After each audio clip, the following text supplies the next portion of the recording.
சபையினுடைய தவிசாளர் மற்றும் பிரதி தவிசாளர் தெரிவிக்கப்பட்டது. அதிலே தவிசாளராக சபையினுடைய ஏகமனதாக யுவதி சபைகளும் பிரதி தவிசாளராக காந்தரூபன் அவர்கள் தெரிவிக்கப்பட்டிருக்கிறார். தொடர்ச்சியாக இந்த சபை அமர்வுகள் ஒவ்வொன்றுமே நாங்கள் கட்சி சார்பாக மக்களுடைய செயற்திட்டங்கள் அனைத்துக்கும் ஆதரவளித்து எந்தவித அரசியல் செயல்பாடும் இல்லாமல் மக்கள் இதற்காக எங்களை இந்த சபைக்கு அனுப்பினார்களோ இந்த பரிந்துரை பிரதேசங்களுடைய உச்ச அதிகாரம் எது என்பதை நாங்கள் 4 பேர் இருந்தாலும் அதை மிக தெளிவாக இந்த பரிந்துரை பிரதேசங்களுடைய அதிகாரத்தை நாங்கள் 4 பேர் செல்வாக்கு குறிப்பாக ஜனநாயக போராளிகள் கட்சி உங்களுடைய தேர்தலுக்கு முன்பு வேட்பாளர் மத்தியில் கூறப்பட்டது விடயம் நேரடியாக போட்டியிட்டு தோல்வி அடைகிறவர்களுக்கு புனர்சாசனம் இல்லை என்றுதான் கூறப்பட்டதாக செய்திகள் வெளிவந்தன. ஆனால் நேரடியாக போட்டியிட்டு தோல்வியுற்றவர்களுக்கு ஆசனம் வழங்கப்பட்டிருக்கிறது. கட்சி இது சம்பந்தமாக எந்த ஒரு அறிக்கையும் வெளியிடவில்லை. தேர்தலில் போட்டியிட்டு தோல்வியுற்றவர்களுக்கு போனஸ் ஆசனம் வழங்கக்கூடாது என்பது அது கட்சி எடுக்கிற முடிவு. இந்த நியமன உறுப்பினர் என்பது அது கட்சியினுடைய செயலாளர் எடுக்கிற முடிவு. கட்சியினுடைய செயலாளரின் முடிவுக்கு நான் இடையூறு சொல்ல முடியாது. ஜனநாயக போராளிகள் கட்சி குடும்ப அரசியலை நோக்கி செல்வதாக ஒரு குற்றச்சாட்டு முன்வைக்கப்படுகிறது. குடும்ப அரசியல் அவ்வாறான எந்த ஒரு குற்றச்சாட்டு இதுவரைக்கும் இல்லை. மக்கள் மத்தியில் அவ்வாறான குற்றச்சாட்டுகள் இல்லை. சில வேளையில் ஒவ்வொருத்தரும் தங்கள் மனதுக்குள் இருந்தபடியான அப்படியான கேள்விகள் எழுந்தால் அதுக்கு நாம் ஒன்றும் செய்ய முடியாது.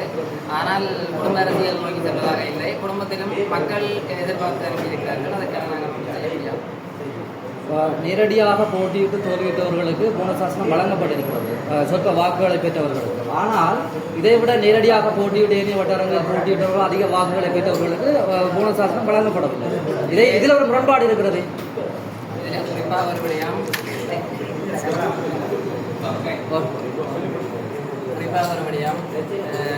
பரிந்துரை பிரதேச சபையிலே ஜனநாயக தமிழ் தேசிய கூட்டணிக்கு 3 நியமன ஆசனங்கள். அதிலே 2 பேரை நிச்சயமாக பெண்களை அனுப்ப வேண்டிய ஒரு நிலை. ஆகவே கட்சி அந்த 2 பெண்கள் யார் என்பதை கட்சி முடிவு ஜனநாயக போராளிகள் கட்சியின் தலைவர் வேந்தன் அவர்கள் இங்கு வரவில்லை. காரணம் பரிந்துரை பிரதேச சபை உறுப்பினர்கள் ஊடாகத்தான் தவிசாளத்தில் இடம் பெறும். எந்த ஒரு கட்சியுடைய தலைவர்களினாலும் இந்த தவிசாளத்தில் இடம் பெறும். ஆகவே நாங்கள் கட்சியினுடைய உறுப்பினர்கள்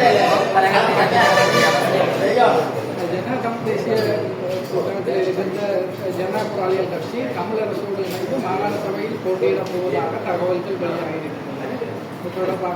இல்லை இன்றைக்கு இடம்பெற்றது கருத்துரை பிரதேசனுடைய தவிசாளர் இல்லை. இதற்கு முன்னர் கருத்துரை நகர சபையிலே இடம்பெற்றது. அதை நாங்கள் ஜனநாயக தமிழ் தேசிய கூட்டணி தமிழ் தேசிய பேரவையோட தான் நாங்கள் ஆட்சி அமைத்திருக்கிறோம். ஆகவே இந்த கருத்தை தற்போதைக்கு ஏற்க முடியாது.